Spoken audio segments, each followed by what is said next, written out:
Meus irmãos, a paz do Senhor, amém? Louvado seja o nome de nosso Senhor e Salvador Jesus Cristo.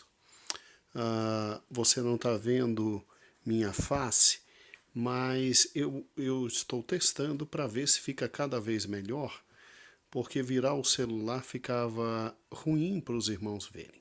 Muito bem, nós vamos agora para a nossa lição número 4, Brilha a luz na Escócia, brilha a luz na Holanda. E essa lição vamos dividir em duas aulas. A primeira aula trabalhando com a Escócia, a segunda aula trabalhando com a Holanda. Trabalhando com a Escócia, nós temos como personagem máximo John Knox, e na Holanda nós teremos como personagem máximo Armínio, tá bom?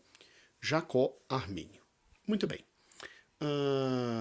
Brilha a luz na Escócia. Não sei quantos já ouviram falar sobre esta linda oração. Deus, dá-me a Escócia, senão morro. Esta foi a oração do maior reformador escocês de todos os tempos, chamado John Knox. Ele orava insistentemente: Deus, dá-me a Escócia, senão morro, e Deus atendeu às orações deste homem. A reforma na Escócia, como você pode ver, ela começa exatamente em 1515. Então veja que havia um mover da parte de Deus em exatamente toda a Escócia. Toda a Escócia. Quando você para e pensa e vê nisso, você entende que Deus, ele, ao fazer começar a brilhar a luz na Escócia, ele, ao mesmo tempo, estava trabalhando na Alemanha, na Escandinávia, na França, na Hungria, né? Então veja que o mover de Deus foi absolutamente maravilhoso em todos os cantos da Europa, visando retirar o seu povo da escuridão. Aqui você tem, obviamente, o mapa da Europa, e nós sabemos que 1517, esse amado homem aqui, está vendo agora a cara dele, né? Vamos usar imagens um pouquinho diferentes para melhorar cada vez mais. Martinho Lutero começava a sua grande reforma na Alemanha. A reforma de Lutero atingiu toda a Escandinávia, como nós já sabemos, Noruega, Dinamarca, Suécia, né? E chegando inclusive até a Islândia. Olha lá a carinha dele por lá, ok? Nesse meio tempo, e nesse mesmo tempo, Deus atingia também a querida Suíça com esse amado alemão Ulrich Zwingli. E Deus também atinge a parte francesa da Suíça com João Calvino, né? Também, obviamente, a França é atingida por João Calvino. E aqui está um personagem novo, né? Martin Butzer, que nós vamos estudar no devido tempo e que foi um dos grandes personagens da história da igreja. Mas veja que coisa linda, olha como a luz do Senhor está brilhando cada vez mais forte em toda a nossa querida Europa, né? Em toda a Europa, ali na parte central e na parte norte. Eu preciso que você também não se esqueça que Menon Simons, tá vendo aí? Menon Simons, esse grande homem de Deus, foi levantado por Deus para arrebanhar os anabatistas, que acabaram sendo perseguidos por protestantes e por católicos. Ele se levanta ali na Holanda, né, nos Países Baixos, e ali Deus abençoa também seu povo, né? e as bases da reforma estavam sendo lançadas, né? Tanto é que você tem, num segundo momento, o calvinismo, daí João Calvino, e o luteranismo chegando ali naquilo que nós chamávamos de Morávia, ou seja, República Tcheca hoje, e chegando, como nós vimos na última aula também, na Hungria, né? Você se lembra que os nossos queridos estudantes da Hungria foram a Wittenberg, foram a Genebra e ali aprenderam bastante e voltaram trazendo a reforma protestante.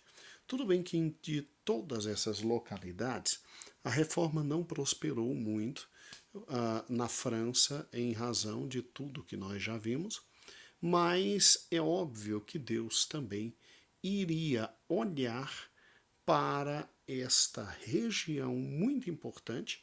Vou fazer aqui de novo, olha aqui, para essa região aqui muito importante, chamada Reino Unido, e a luz de Deus também brilharia naquela localidade, ou seja, na Inglaterra, na Escócia e na Irlanda e no país de Gales.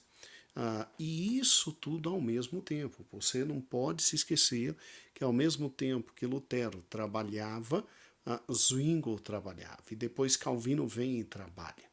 Né? E Menon Simons também vem e trabalha. E a graça de Deus se estabelece por praticamente toda a Europa. E aí, como nós estamos agora, por uma questão didática, estudando Brilha a Luz na Escócia, veja que nós pegamos aquela parte e ampliamos aqui, e a Escócia é essa parte aqui, ó, que acabamos de destacar. Vou destacar de novo para você. Acabamos de destacar exatamente aqui. Aqui está a Escócia, na parte bem norte do Reino Unido. Aqui embaixo é a Inglaterra.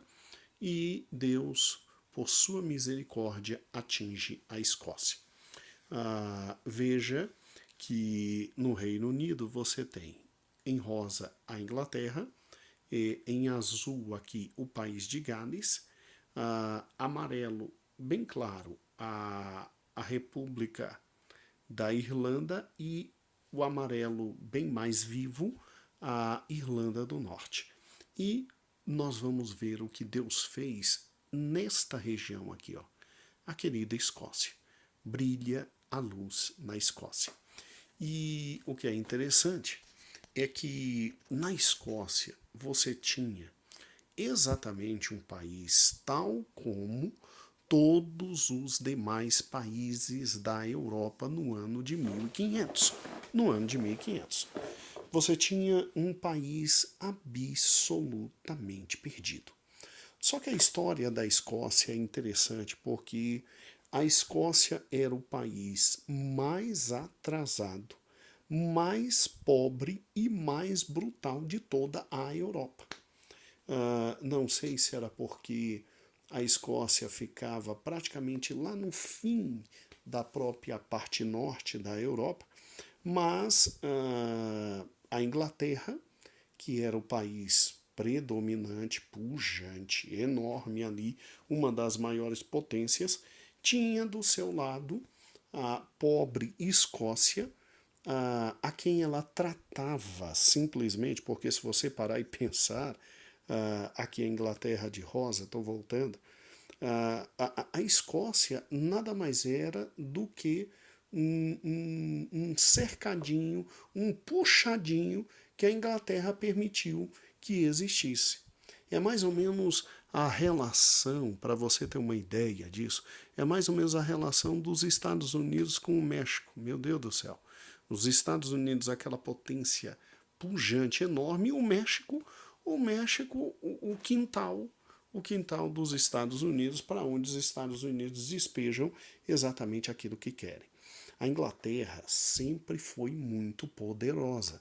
A Inglaterra sempre foi muito grande, muito gigante. E a Escócia, um país absolutamente solitário, abandonado, jogado às traças, nunca teve reis com muita força, Os reis escoceses, na verdade, sempre foram muito submissos aos reis ingleses, que eram realmente os grandes reis e os potentes homens, né?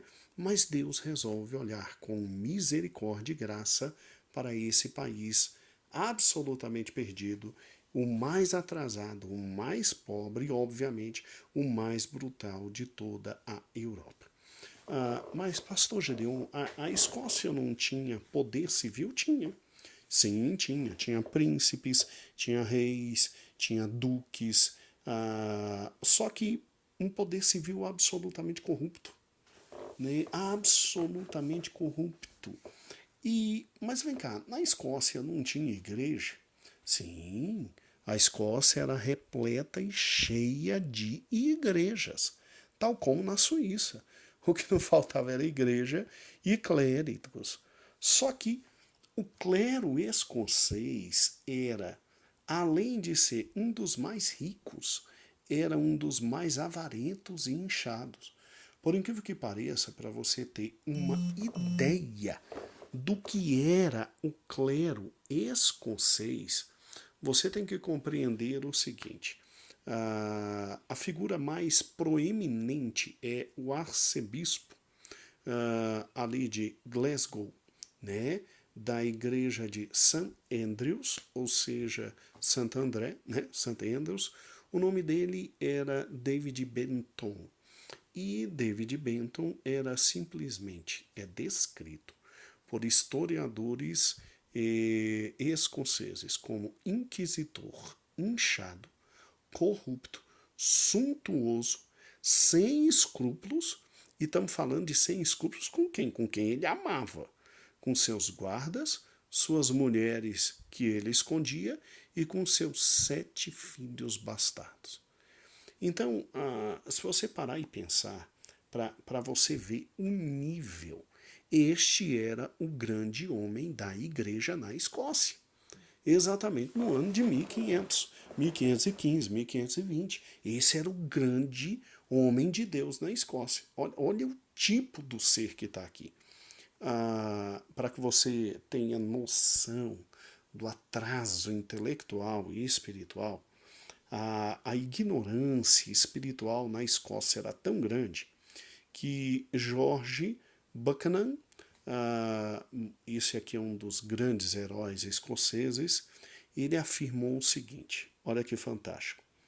Alguns sacerdotes pensavam nessa época que o Novo Testamento era um livro recentemente publicado por Martinho Lutero. É mole. Tu acredita nisso? O cara tá na igreja, igreja do Senhor Jesus, dizendo que está trabalhando para o Senhor, e na Escócia a ignorância espiritual era tão grande que eles criam nisso. Houve um épico caso que eu faço questão, aqui uma foto de George Buchanan, né? Há um épico caso que eu faço questão, que foi o caso da morte de Thomas Forret. Thomas Forret foi um dos grandes evangelistas da Escócia e em 1539 o seu acusador, um dos bispos da Escócia, ele tirou um livro da luva de Forrer e olha o que ele grita: ó, eis que ele tem um livro de heresias em sua manga, o qual produziu toda a confusão na igreja, que Thomas Forrer foi um dos grandes evangelistas da Escócia. E aí, que livro era esse? Que livro era esse? Esse livro era simplesmente uma cópia que Forret tinha feito do Novo Testamento. Então, este era o livro que estava produzindo a grande confusão na Escócia. E olha que interessante, o bispo que estava na frente dessa inquisição contra Forret, olha o que esse maluco falou. Agradeço a Deus por eu nunca haver conhecido o Antigo e o Novo Testamento, porque eram livros que traziam confusão para a igreja. Então, eu creio, meu amado irmão, que você, aqui embaixo está a fonte, tudo de onde tirei, mas isso é amplamente divulgado em vários livros. Eu creio que quando você mostrar, meu amado professor, isso aqui em sala de aula, o aluno vai ficar olhando assim, vai ficar dizendo, meu Deus do céu, olha a que ponto a ignorância espiritual tinha chegado na igreja. A ignorância espiritual tinha chegado na igreja. E aí Deus, no meio deste país tão pobre, tão difícil, tão horrível, você tem que se lembrar que a Escócia é o quintal da Inglaterra e você tem que se lembrar que os Lollards, ou seja, Lollardos Lollards, que eram os discípulos de John Wycliffe, eles evangelizaram a Inglaterra inteira, inclusive a Escócia. E aí o que acontece? De alguma forma, Deus tem misericórdia da Escócia e a partir do ano de 1515 surge na Escócia este homem aqui, o primeiro grande reformador escocês. Depois, obviamente, vem o segundo grande reformador. O primeiro tem o nome de Patrick Hamilton e o segundo tem o nome de George Wishart, tá? George Wishart. Esses dois grandes homens, eles vão ser usados por Deus antes de aparecer o maior de todos os reformadores da Escócia. E eles vão fazer a Escócia tremer na presença de Deus. Patrick Hamilton, ele começa a partir do ano de 1515 a ser um dos homens grandemente usados na Escócia. Então veja, 2 anos antes, inclusive de Martim Lutero, ele vai para o seu para a escola e ele começa a ter acesso ao grego e à Bíblia. E o que acontece? Patrick Hamilton, ele simplesmente ele não vai ser muito bem recebido por aquele famoso homem, o lindo bispo David Beckham, né? Patrick Hamilton, ele pregava de norte a sul da Europa. E o bispo teve um problema muito sério porque a Escócia vivia no feudalismo e a família de Patrick Hamilton era uma família muito rica. Então, quando Patrick Hamilton terminou os seus estudos e veio a pregar em público e divulgar o evangelho e tentar transformar a Escócia, o bispo, maravilhoso bispo, ele nomeou um conselho e esse conselho ele investigou este homem chamado Patrick Hamilton e levantou que ele tinha muitas heresias, obviamente que heresias, a palavra de Deus, e esse pobre homem, como produto do desvelo, como produto do amor do tal bispo Beckham, ele foi simplesmente queimado na frente da Capela de São Salvador, em St. Andrews. A Capela de São Salvador, ela simplesmente nela estava a Universidade de São Salvador, uma das mais importantes ali da nossa querida Escócia. E, obviamente, para você ter uma ideia, ele ficou queimando a pedido do bispo de 12:00 às 6 da tarde. Então veja, Patrick Hamilton, ele de 1520 e pouco começa a pregar o evangelho de forma muito forte e ele é simplesmente sequestrado. Em 1528 ele fica de 12:00 às 6 da tarde, ou seja, 6 horas queimando. Inclusive aqui está a tal Capela de São Salvador. Pode ficar tranquilo, você não vai ter problemas em dar essa aula, porque está tudo escrito do lado, tá? É só olhar umas 10, 15 vezes, você chega a decorar tudo isso aqui na frente e existe um monograma. O que é um monograma? Um monograma é um espaço na Escócia que simplesmente o povo escocês determinou, o parlamento escocês determinou colocar para ali colocar no chão as iniciais de todos os grandes heróis nacionais.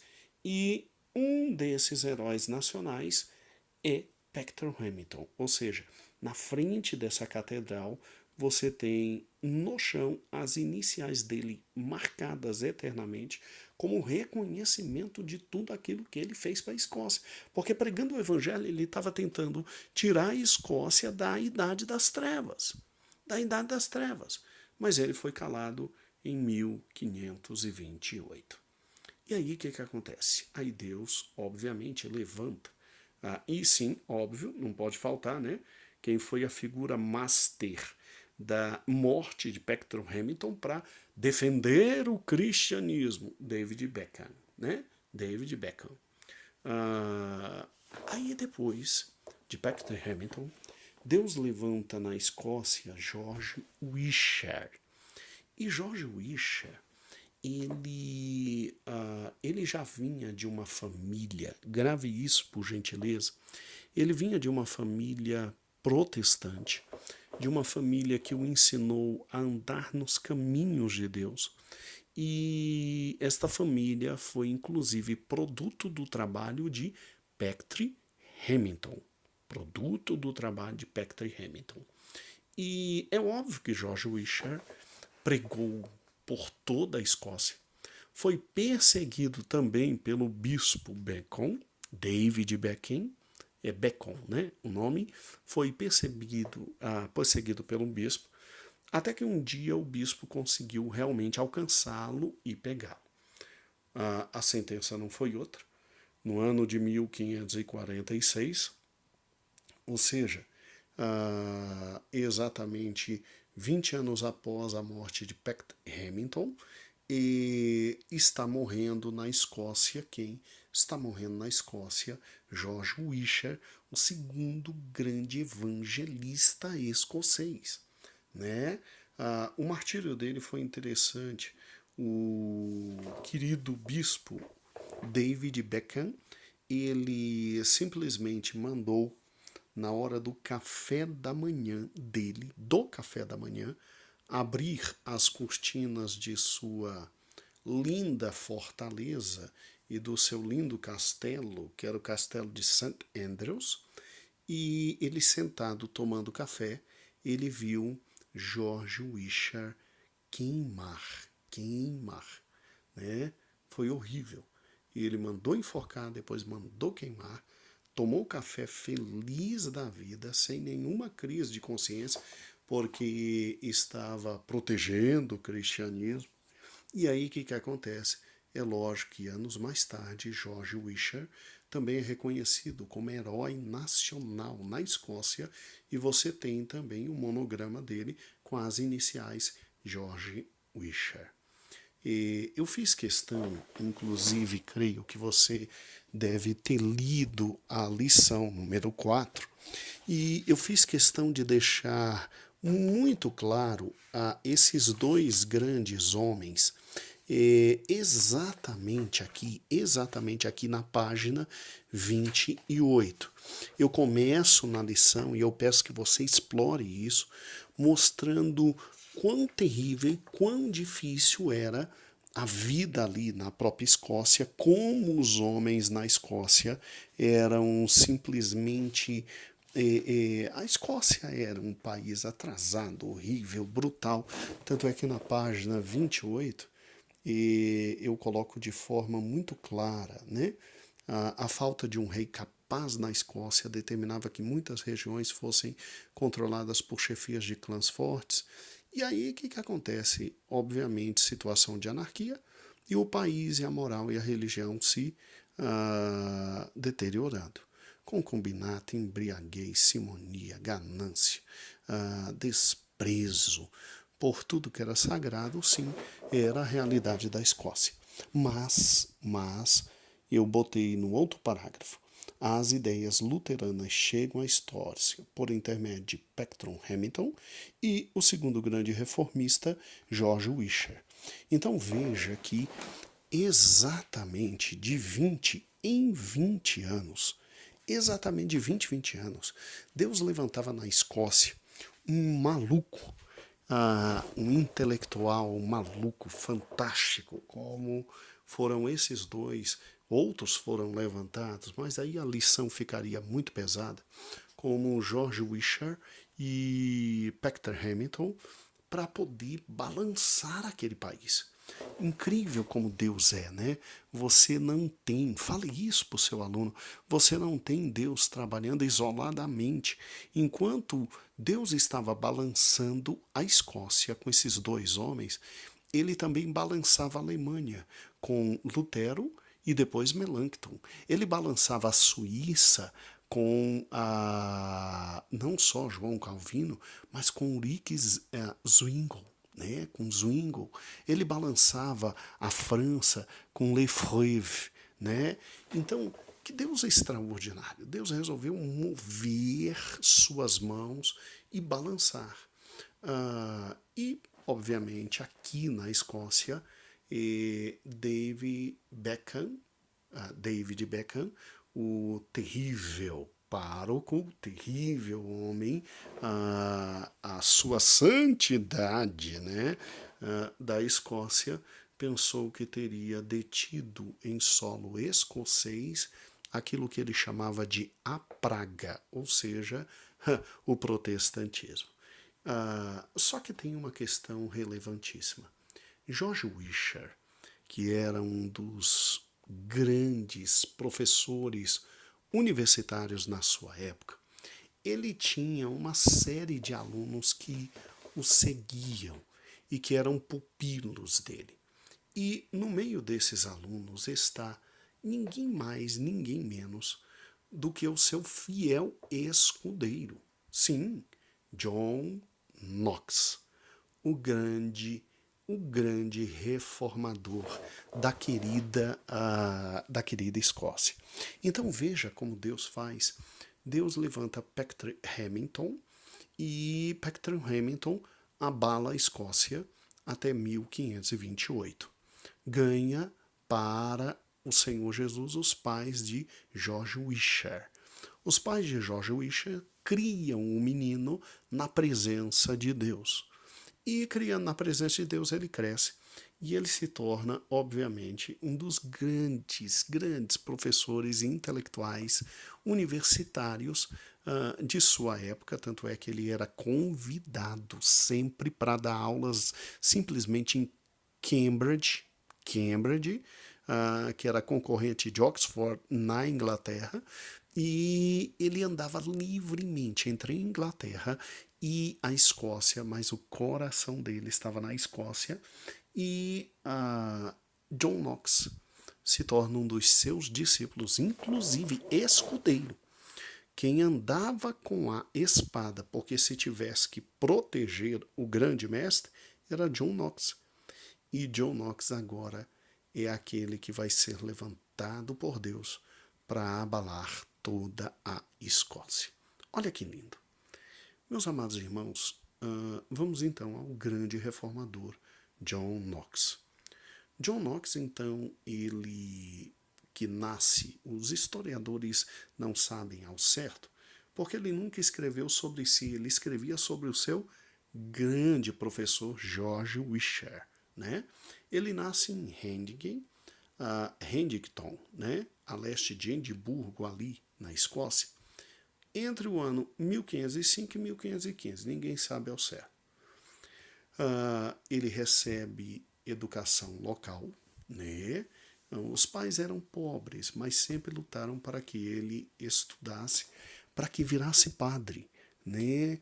E pudesse entrar na igreja e pelo menos defender o pão de cada dia. E aí ele depois vai para a Universidade de St. Andrews e ali, de acordo com a narrativa daquele Buchanan, né? Aquele que falou da ignorância, ele se torna padre, né? Termina o seu curso, se torna padre e nesse momento, conhece na sua vida George Wishart. Não há informações muito precisas de como foi a conversão dele, mas ele conheceu George Wishart e George Wishart, por ser um grande professor, o atrai, né, para perto de si, e a quem George Wishart atraía para perto de si, simplesmente ele levava a Cristo. Esse grande homem levava a Cristo. Muito bem. Mesmo sabendo da sua, quase pouco sobre sua conversão, ele se torna discípulo de George Wishart. E aí o que acontece? Bem, nós temos que entender que a querida história da nossa querida Escócia, ela perpassa exatamente pela história da Inglaterra. Lembre-se que a Escócia, nessa época, ela nada mais é, nada menos é, do que simplesmente o quintal da Inglaterra, né? Não é como hoje, mas na época era o quintal da Inglaterra. Então aqui você tem, na hora da aula, botei aqui o nome, não se preocupe, você tem o rei inglês da época chamado Henrique VIII, que nós ainda vamos estudar. Isso aqui é um monarca pesadíssimo, pesadíssimo. Imagine alguém muito mais forte que Catarina de Médici. Aqui está Henrique VIII. E Henrique VIII não estava muito por aí com a Escócia, não, sabe? Mandava e desmandava na Escócia, essa era a verdade. Fazia o que queria com aquele país, realizava o que queria. A Inglaterra era uma das grandes potências nessa época. Ele estava muito mais preocupado com as questões relacionadas e ocorridas ali na França, na própria Alemanha, e estava muito preocupado em simplesmente jogar no lixo a sua esposa número um. Esse homem simplesmente ele trocava de esposa como quem troca troca de camisa, mas nós vamos ver depois o porquê disso. Então, ele governa a Inglaterra de 1509 a 1547. E nesse período, John Knox ele passa por o seu segundo momento na vida, porque John Knox, eu vou voltar só para você ver direitinho essas datas. Deixa eu voltar aqui. John Knox, ele vê o seu mestre falecendo, George Wishart, em 1500 e... Deixa eu voltar aqui para poder mostrar para você. 1546. Então, John Knox ele fica como discípulo de Wishart até 1546. Estou voltando bem direitinho, né? E o que ocorre? Até 1546. Significando o quê? Significando que a Escócia estava jogada. E 1546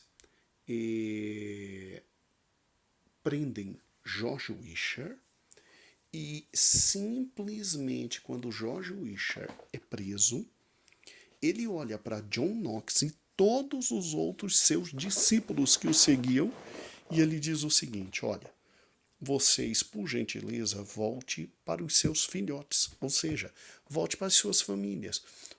E quem não tem família, volte para o seu trabalho, para a sua vida. Que Deus abençoe vocês, porque se vocês ficarem comigo, vocês vão morrer e chegou minha hora de morrer. E realmente, em 1546, morreu George Wishart.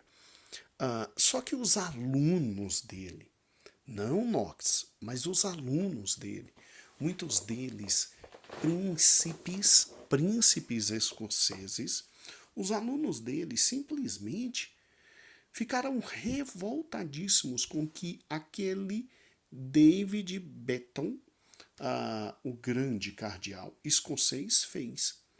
Invadir o castelo de St. Andrews, de onde Bacon ficou sentado vendo a morte de George Wishart, e mataram David Betton. Mataram David Betton. E aí o que acontece?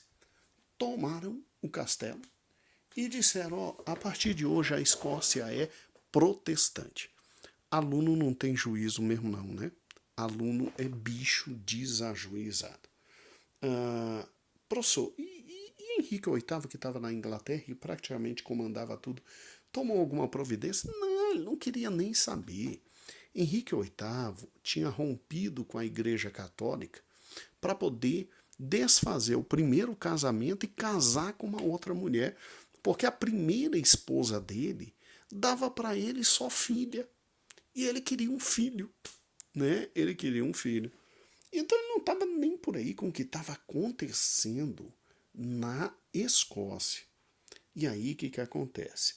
Quando esses malucos destes, estudantes de George Wishart, tomam o castelo de St. Andrews e dizem que a Escócia é agora protestante, eles chamam Knox e dizem, olha, você é o mais destacado dos alunos de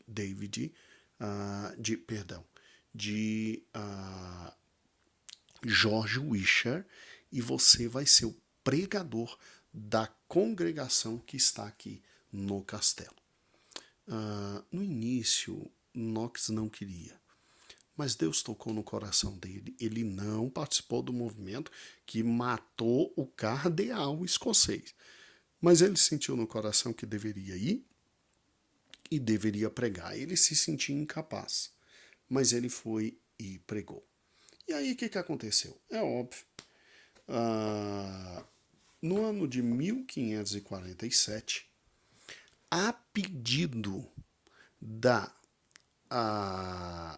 mãe da rainha da Escócia, porque a Escócia tinha reis, eles só não eram respeitados, mas a pedido da mãe da rainha da Escócia, que era Maria, tá? O nome era Maria, e ela era ainda menor quando seu pai morreu, e ela ficou como regente. Aí, o nome dessa mulher é muito interessante, Maria de Guise, né? E essa mulher, então, ela chamou os franceses para os franceses virem e tomar o castelo daqueles protestantes malucos, que estavam querendo tomar o poder à força. Muito bem, os protestantes que estavam no castelo mandaram uma carta para Henrique VIII, para que Henrique VIII os protegesse. Henrique VIII foi? Nada, rapaz, a Escócia era um nada. O que aconteceu? Os franceses, que nessa época aqui já eram guiados por Catarina de Médici, meu amigo, os franceses vieram com uma armada e entraram no castelo de St. Andrews e, infelizmente, prenderam todos os que estavam lá dentro. E lá dentro estava quem? John Knox. E aí John Knox simplesmente foi colocado para ser remador em uma galé francesa. As galés francesas eram navios enormes e eram conduzidas para a guerra, e você tinha aqueles prisioneiros que ficavam remando. John Knox foi acorrentado e ficou 19 meses remando naquele mar absolutamente gelado, encharcado, e o tratamento era desumano. É como passa nos filmes mesmo, irmãos. John Knox ficou acorrentado, tomando água suja, comendo comida péssima e trabalhando absolutamente duro. Eles tinham que remar em média quase que 20 horas por dia. Eu te pergunto, como é que John Knox sobreviveu? Pela misericórdia de Deus. John Knox, irmãos, nessa época contraiu sérias doenças pulmonares. A água suja, obviamente, só ia dar o quê? Pedra nos rins. E, obviamente, problemas de coluna incomensuráveis. As dores que ele sentia eram dores terríveis, terríveis, terríveis. Então, veja que interessante. John Knox é, então, o fiel escudeiro de George Wisher. George Wisher é cruelmente morto por David Beckham. E David Beckham simplesmente tem a surpresa de receber os alunos de George Wisher em sua querida casa, que é o castelo de St. Andrews.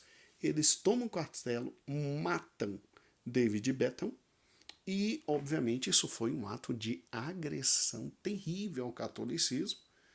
Vem da França para retomar o castelo. Os franceses, a pedido da mãe da rainha que existia na época na querida Escócia, Maria, né?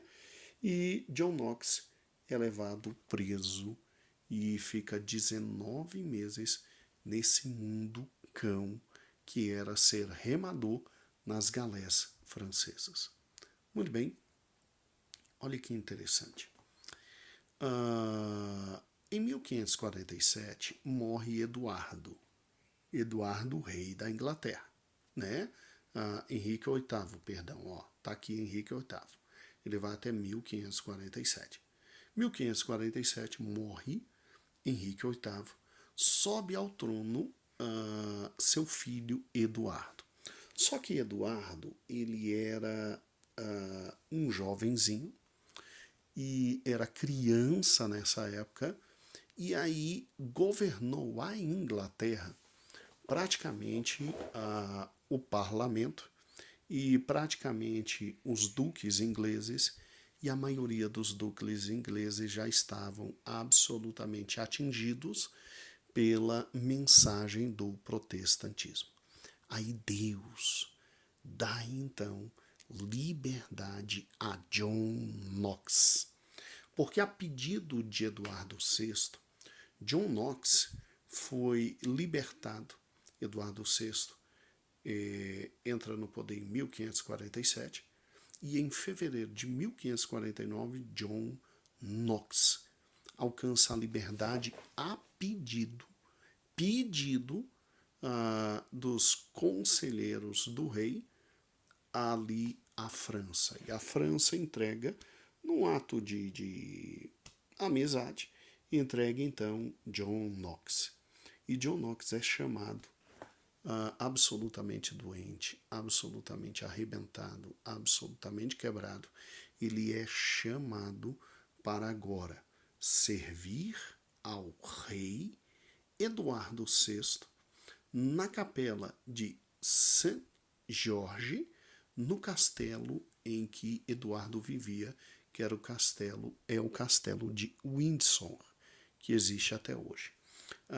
Para você ter uma ideia do que aconteceu na vida de Knox, olha a foto do castelo de Windsor. Olha que coisa linda, tá? A foto é atual, mas o castelo é assim desde a época de John Knox. Pra você ter uma ideia,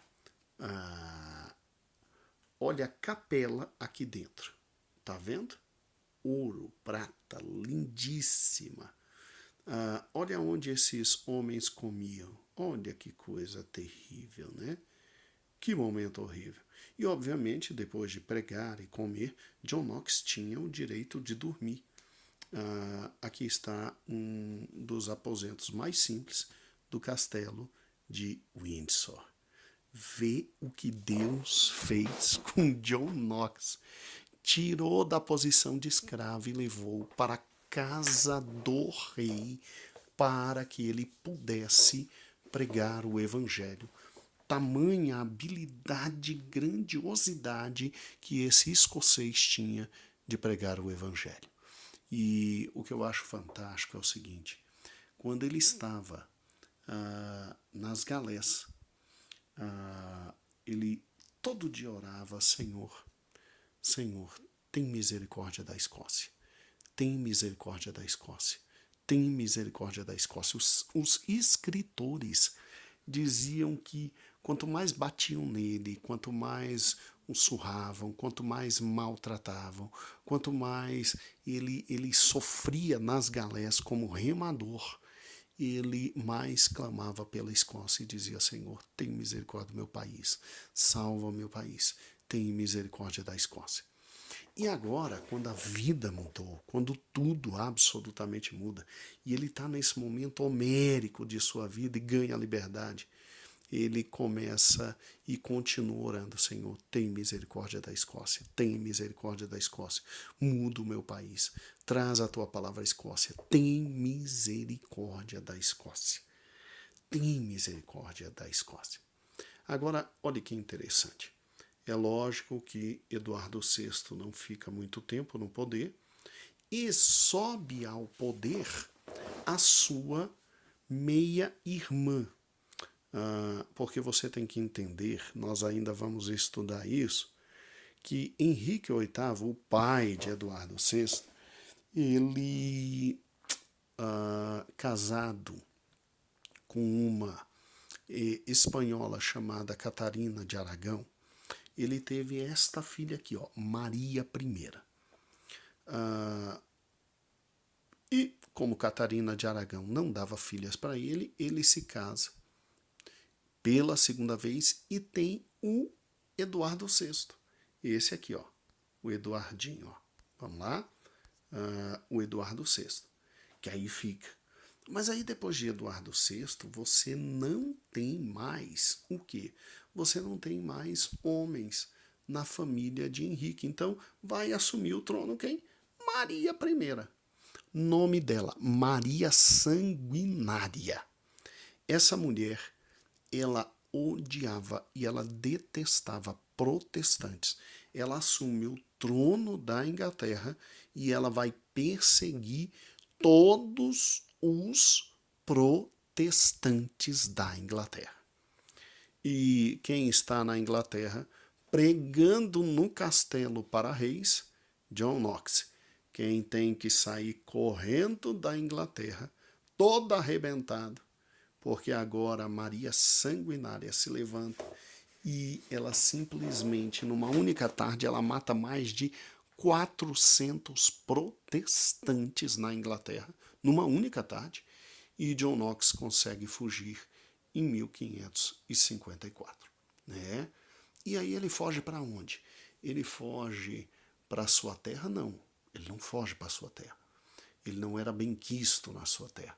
Você tem que se lembrar que a Escócia simplesmente era um mundo perdido, jogado e, como nós falamos, espiritualmente caído. Aquele fato que eu te contei no início, do indivíduo, do bispo na Escócia, um dos bispos dizer obrigado a Deus, porque nunca li o Novo e o Velho Testamento, esses livros tão horríveis. Isso aconteceu em 1539. Então não tinha espaço para protestantes na Escócia. Quando John Knox ele toma o castelo junto com os outros estudantes amigos dele, eles ficaram só um ano naquele castelo, depois foram expulsos. Então é lógico que ele não vai voltar para a Escócia. Ele vai fugir da Inglaterra e vai para onde? Para onde se tinha exílio para todos os cristãos. Ele vai para a Suíça e ele vai para Genebra e ele fica do ano de 1556 a 1559 em Genebra e se torna discípulo de Calvino. E ali aprende muito. Muito bem. Maria morre. Graças a Deus, em 1558, Maria Sanguinária morre. Ela quase conseguiu extinguir todos os protestantes da Inglaterra e quase todos da Escócia, porque você tem que se lembrar que a Escócia é um mero cercadinho da Inglaterra nesta época. E aí é óbvio que sua outra irmã, Elizabeth I, é que toma o poder e Elizabeth I é protestante. É protestante. Agora, olha que interessante. Elizabeth I é protestante, e aí o que acontece? Em 1559, chega a Knox um pedido para que ele retornasse à Escócia. Para que ele retornasse à Escócia. E olha que lindo, irmãos. Quando Knox retorna à Escócia, ele retorna a pedido dos nobres. Mas, pastor, a Escócia não tinha rei? Não, eu já lhe disse. O rei que existia morreu muito tempo. Sua filhinha era muito pequena, Maria dos Escoceses, e quem governava a Escócia era a sua mãe, né? Era a sua mãe. E aí o que acontece? Na verdade, quem governava a Escócia eram os nobres, os duques, os príncipes. E aí é óbvio que se os nobres pedem para que Knox volte à Escócia, é porque a Escócia tinha chegado num ponto de escuridão espiritual que até pecadores estavam entendendo que ou John Knox voltava à Escócia para reorganizar a Escócia e levar o verdadeiro evangelho, ou então a Escócia ia cair numa escuridão cada vez pior. Ele retorna. O que é lindo é que ele retorna e ele se torna o maior pregador de toda a Escócia. Ele vai de cidade em cidade pregando o evangelho. E Deus faz um derramar do Espírito Santo na Escócia, como em poucos locais, meus amados irmãos, existiu na face da terra. John Knox, ele era tão forte espiritualmente, tão dedicado espiritualmente, tão amoroso espiritualmente, tão pastor, tão grande pregador, que ele passou por experiências pessoais que ele não teve em Genebra nem com Calvino. E pelo que se escuta falar, John Knox era alguém que estabeleceu uma grandiosidade da graça de Deus na Escócia, que simplesmente quase que 89% da população escocesa aceitou o Senhor como Salvador. E no ano de 1560, depois de um ano de pregações intensas e depois de um ano de Deus abençoar John Knox e vidas serem transformadas na querida Escócia, no dia 17 de agosto de 1560, o parlamento escocês assinou a Confissão Protestante da Escócia, estabelecendo a Escócia como país protestante. Protestante. Olha que fantástico. Olha o que Deus fez por intermédio desse homem. Agora, por que isso aconteceu? Porque esse homem não parava de orar. E ele chegou a um ponto da oração pela Escócia que ele chegou a dizer: Deus, dá-me a Escócia. Quando ele retorna aqui, a oração dele não era mais Deus, salva a Escócia, mas era Deus, dá-me a Escócia, dá-me a Escócia, porque senão eu morro. Dá-me a Escócia, porque senão eu morro. E Deus cumpriu o desejo do coração dele. Um dos raros locais onde o protestantismo ainda não existia, por incrível que pareça, foi aqui, com Maria dos Escoceses. Aqui está a rainha da Escócia. A rainha da Escócia era o único local na Escócia onde tinha missa. E olha, John Knox, não era brincadeira não. John Knox ia até o palácio dessa mulher, enfrentava essa mulher, pregava o evangelho para essa mulher.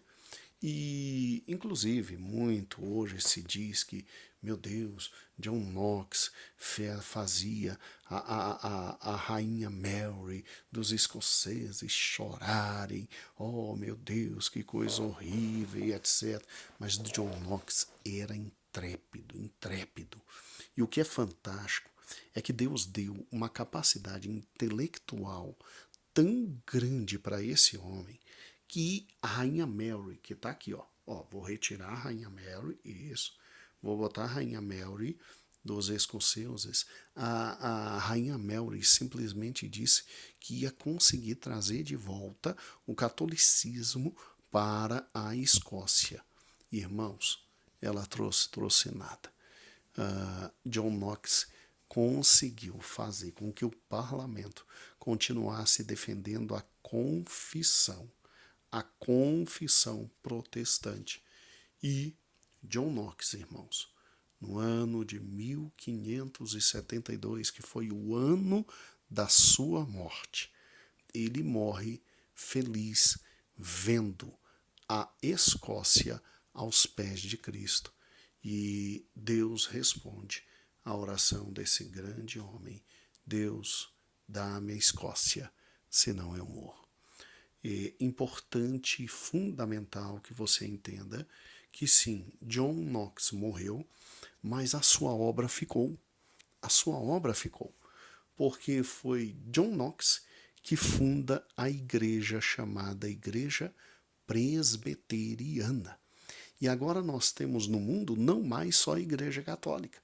Você tinha a Igreja Católico-Romana, você tinha a Igreja Luterana, você tinha a Igreja Reformada, criada por Zwingli e Calvino, você tinha a Igreja Menonita, criada por Menon Simons, e agora surge a Igreja Presbiteriana, fundada por John Knox. Então veja, Lutero morre, Calvino morre, Zwingli morre, Menon Simons morre, John Knox morre, mas o fruto do evangelho não morre, que foram essas novas igrejas, com essas novas denominações, todas lutando pelo sola escritura, sola graça, sola fide, solos Christus e soli Deo glória. E aí eu quero que você termine dizendo assim: você sabia, meu amado irmão, diga para o seu aluno que se você disser Deus, salva o Brasil, Deus vai salvar o Brasil.